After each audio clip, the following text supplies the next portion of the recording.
上吧，你进去吧。进去。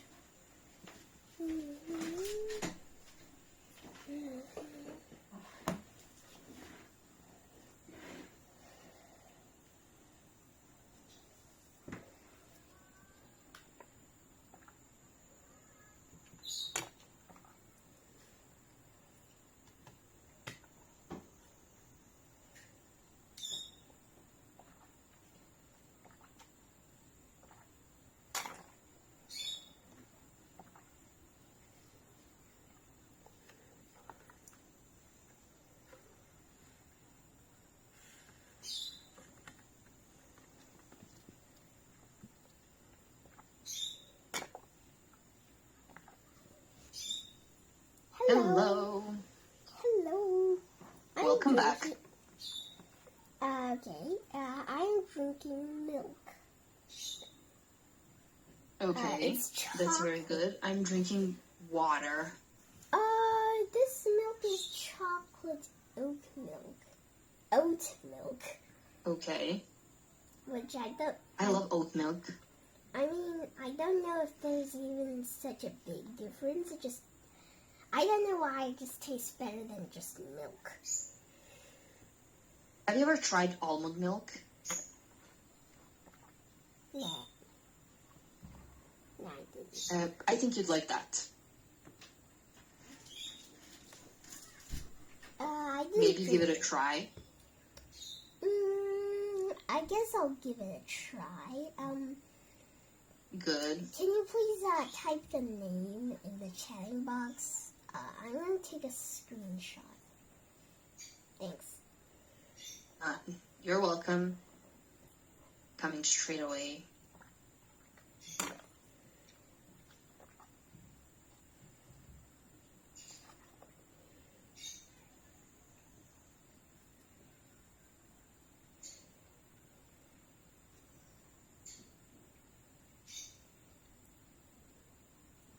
I think there are these ones in China. I just checked. It might not be correct, but I think it is. It's called Almond Breeze. I don't know whether you like almonds at all. Maybe you don't even like them, but the milk is good. It's very good. I mean, I like almonds. They taste okay. They taste like nuts.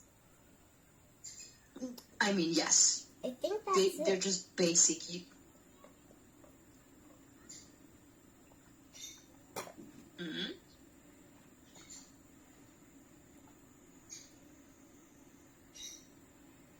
Singer, I forgot what this is called. Oh yeah, I think that's almond milk. Yes, I don't know. I just typed almond milk in China to see what will pop. And this showed up, so I guess that's it. Okay, enjoy your milk. And we will come back to this. Okay. So we talked about whether scientists would be able to, to be very certain about their predictions about earthquakes. I don't know if I asked you this, but I wanted to ask whether you ever experienced an earthquake. I never experienced one. Okay. Did we already talk about this? If we have, I apologize.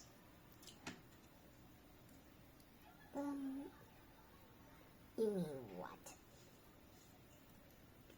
I mean, if I asked you this already, and if you talked about this before, I might have forgotten, so I apologize. No, it's okay. We didn't talk about this. Okay. Would you mind telling me what happened when this earthquake occurred? Where were you? Well, we are at Japan, and my mom thought it was there was an earthquake. I don't know if there was really an earthquake. I only know why my mom thinks that. Maybe there Okay. really is an earthquake. Okay, well, you know what? It's highly possible. Japan is a shaky ground. Earthquakes there are often. I wouldn't be surprised if one had for real occurred while you were there. So one more thing, we don't say we were at Japan, we say we were in Japan. Oh, in Japan, okay.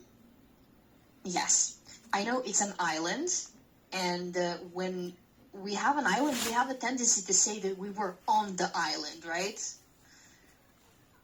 But if we talk about the country, we were in the country. Okay. Then, Okay, Japan is sometimes a little bit more confusing in all my countries, since it's both a country and an island, which is a little confusing. But we were talking about the country. We weren't really talking about the island itself. Yeah. Okay. Okay, good. This says predict first before you read. I will use our temporary pen. Sure. Paragraph E ends with, then they waited for the quake. What do you think the very first sentence of paragraph F will be? The very first sentence of paragraph F will be,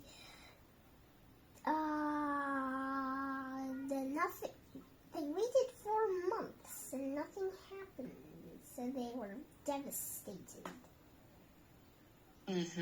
Very good. How do we know that this follows? Does this give it away? So we know what's the next sentence or the start of the next paragraph?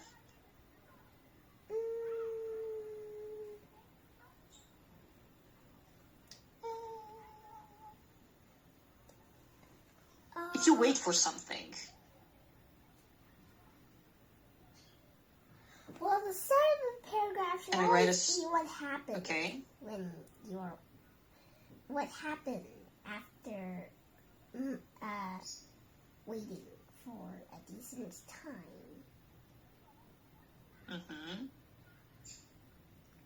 Yeah, that's all. Very good. Yes. Okay. I thought you were going to go on. So yes, as you can see, this is the start of paragraph F. A year after year, nothing happened. Can you read the rest of it? Year after year, nothing happened. When a quake finally hit on the September 28th, 2004, it was years off schedule. But most disappointing was the lack of warning signs. Exactly. So not what they were hoping for, not what they had initially hoped for. We have a logical bridge here between this and this. It fits perfectly. Then they waited for the quake. Year after year, nothing happened. Of course, if you end a sentence with what we call a cliffhanger, why do we say a cliffhanger? Because if you end a paragraph like this, every reader expects you to continue talking about this. So this is not the end. This is not the final thing, right?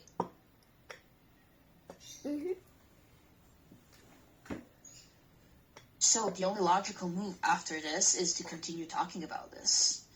The waiting hook, or as I would call it, the cliffhanger. Paragraph E ends with the action of waiting. Paragraph F, as I just said, must start with the result of the waiting. Nothing happened is the only sentence that provides a complete logical fit for the years of silence. Okay, I wouldn't say so. We could skip this and just say when a quake did finally happen, but we need a very good intro. So if we didn't have this sentence here, the rest of this sentence or just the whole paragraph wouldn't really make sense.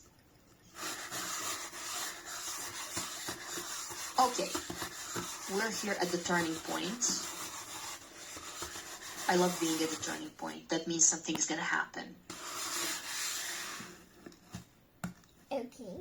So how does the author tell us that something's gonna happen, that something's gonna change?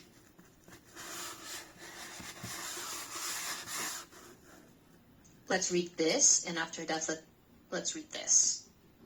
Okay, end of paragraph F, the struggle. By the summer 2005, okay, they had reached the fault's final depth of 3 kilometers, where they continued collecting data, hoping to find a clue. And that clue is probably some kind of earthquake wave. Okay. Interesting you said that. Can you read the start of the paragraph G, or the discovery? Okay, the discovery, and then they found something in an article published in July 2008. Okay, journal Nature. The researchers in Partfield claim to have detected small changes in the fault a short week before an earthquake hit. There we go. Hoping to find a clue, and then they found something. If I wanted to write something, for example, this, Sarah's short story, let's say.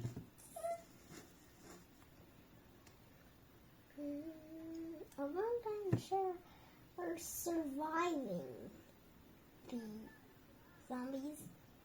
the zombie apocalypse. Okay, wait. Something I need to ask you. What's an apocalypse? Okay, apocalypse is, think of the end of the world as we know it. So there's no more electricity. We don't have, schools aren't working, people aren't working. Everyone is just fighting for their lives. So our day-to-day life is only survival now. Oh. And do you know what zombies are? Yeah, I know what zombies are. Don't show me a picture. They're disgusting. Imagine there are zombies everywhere. There's zombies everywhere. People don't go to work, don't go to school. We don't have hospitals. We barely have food. So we're just hiding wherever we can, trying to find food, trying to find water, maybe some medicine, maybe some first aid kit to help us heal the wounds we have. Maybe we have weapons to fight off these zombies. So we set the scene. You and I are surviving the zombie apocalypse. Maybe we're somewhere deep in China. Okay, well, that's a little bit. I can't say it's scary for me. I'm not scared of a lot of things. If you show me a picture of a huge, scary clown, I don't think I would be scared. Anyways, wait. So do we have weapons in China? Yes, we do have weapons. We have food. We live with a lot of people in a very cool village. But we are just trying not to go outside because maybe there's zombies out there. But we're safe. At the moment we are. We have a lot of people around us. Your family, my family, the friends, their families. So a lot of people. So our day-to-day life is really interesting and cool. How would we do this? Look at this. Imagine this is the end of a paragraph. In their village, there was what? There was other people. There was my family. There was your family. There were the squirrels.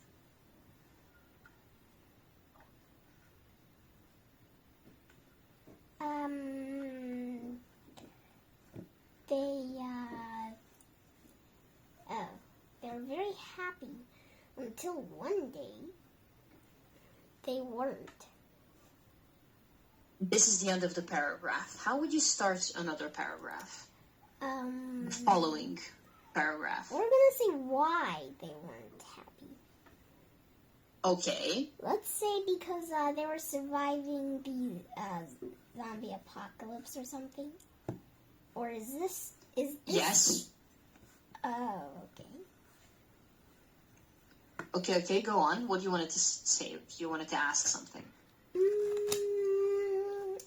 How about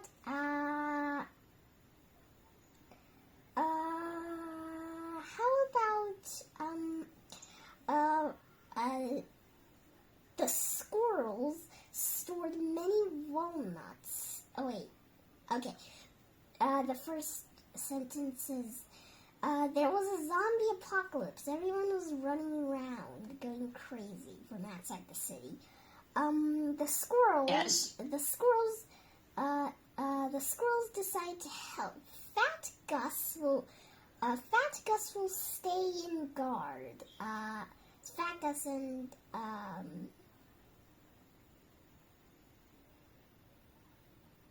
let's say Augustine.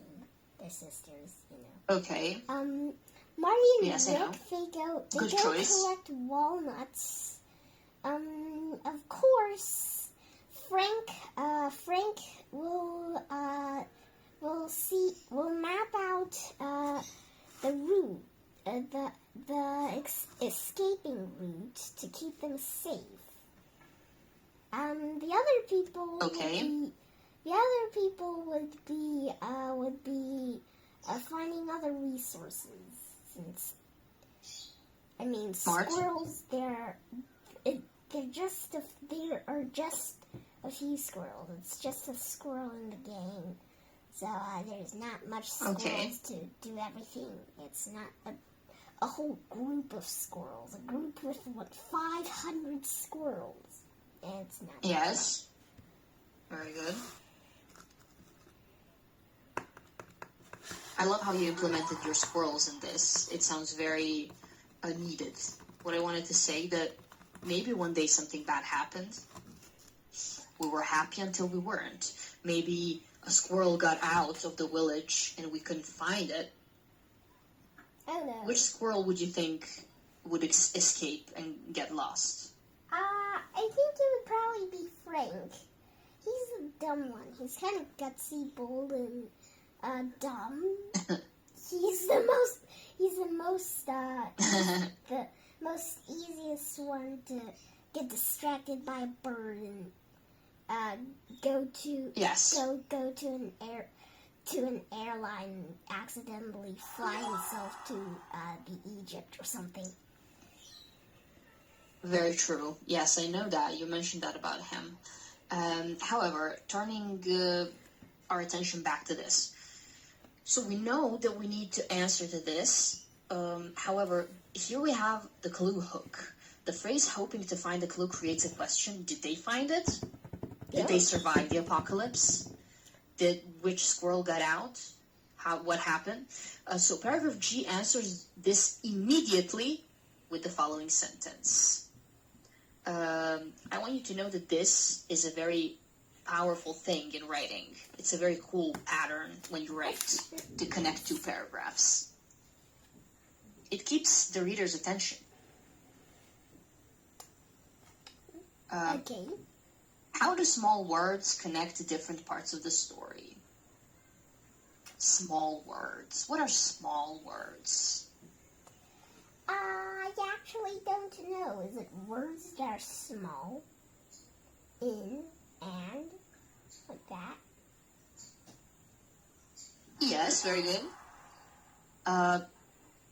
Also, we could use pronouns. Pronouns like it or this are like arrows pointing back to previous ideas. Can you read this?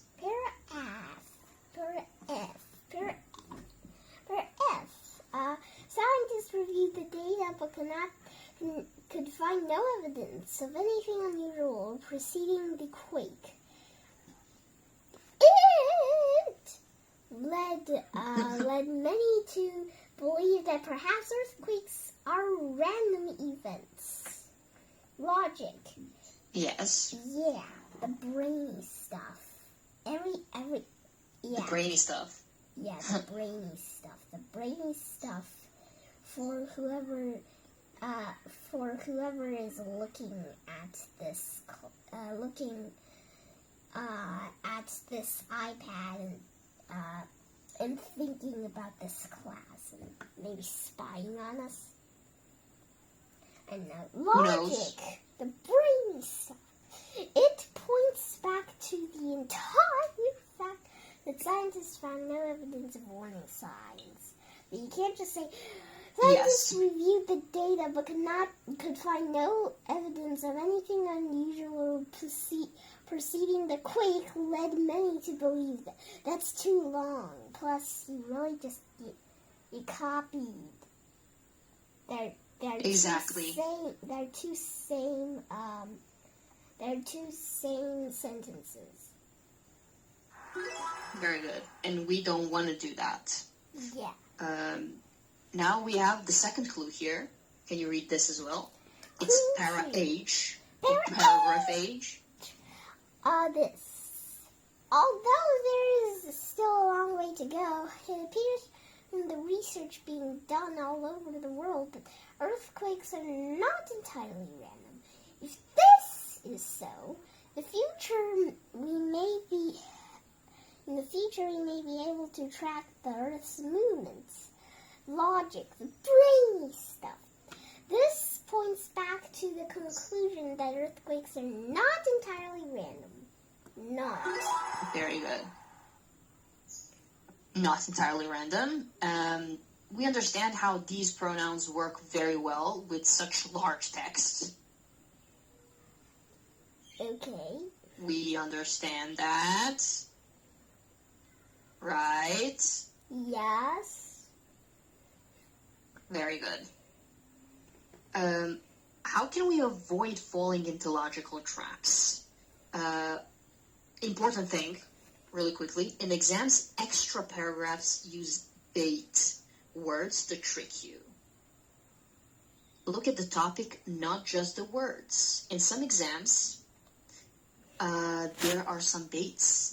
There might be some baits that would want to trick you into thinking that something is something that it actually isn't. We have two baits here. Can you read both of them for me, please? We have trap A and trap B. Trap A, the animal bait. Interestingly, while humans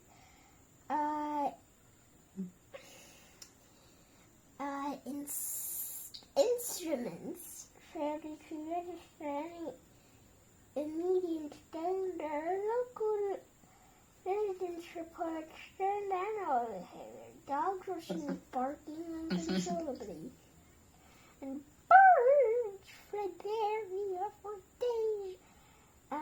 The area days before the event, which is very unusual since birds I only know that birds fly away when migrating. I didn't know that they fly away when there are earthquakes too. Yes, exactly. Just like cats. If your cat is outside and storm is coming and you don't even see like a cloud or anything in the sky, your cat can hear it and sense it.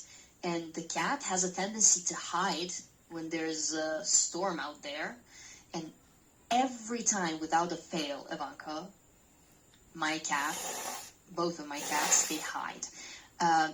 Of course, I know that the storm is coming because of the weather forecast, but they predict it earlier. They sense it before I can. They go and hide, usually under my bed, Wow. because they're scared and they know what's coming. Mm-hmm. So the same thing goes for birds. If they sense that something is not very stable, not very safe, they will fly away from that spot. Wait, imagine this: if I was taking Mochi on a walk, and he was smart enough to open his cage because the door of his cage is really simple. Just pull it up, and you can set your bird free. and we're outside. Exactly. If he sensed that there will be an earthquake here in China, he might just fly away. He opened the cage and flies away. Then how can he survive? He needs the exact house temperature. He's not. I think I mean, he can't just eat a spider.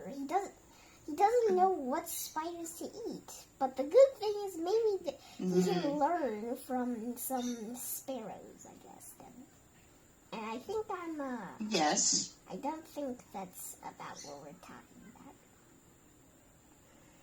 about. That's okay. We don't have any time left, sadly. We will conclude our class here on page 20. You did great today. I hope you feel better soon. Do you have any questions? I don't have any questions. There's only an update. I'm going to take a bath after I eat dinner after this class. Okay. Enjoy your bath and relax. I will be seeing you soon, okay? Okay, see you on Thursday. See you on Thursday. Bye. See you. Bye. Teleportation.